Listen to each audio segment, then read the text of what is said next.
Hello guys, luto tayo ng ginataang gulay.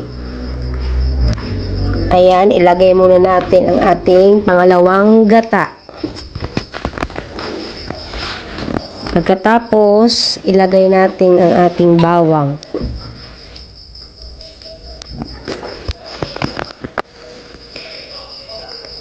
At isunod natin ang ating sibuyas at siling green. Tapos ang ating malunggay. Tapos takpan natin. Guys, buksan ulit natin maya ang takip para hindi mahilaw ang ating gata. Lagyan ng konting tubig.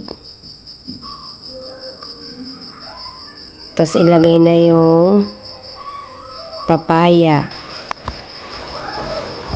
Tapos halu-haluin ng konti.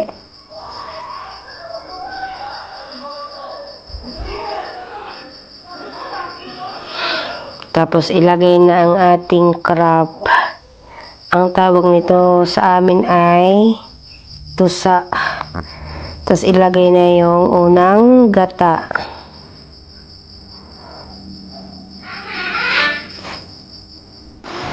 Guys, ang ginamit nating gata dito ay dalawang peraso na niyog.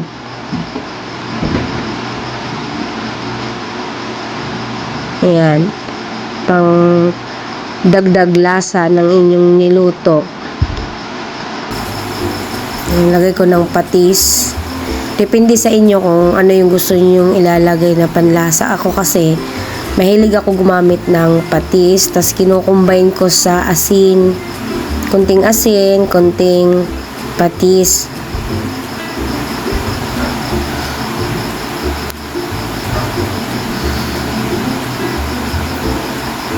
Ayan, luto na ang ating gulay. Pero ang gusto ko dyan, gusto ko luto talaga yung gata. Lutong luto. Kasi pag hindi luto, mabilis mapanis.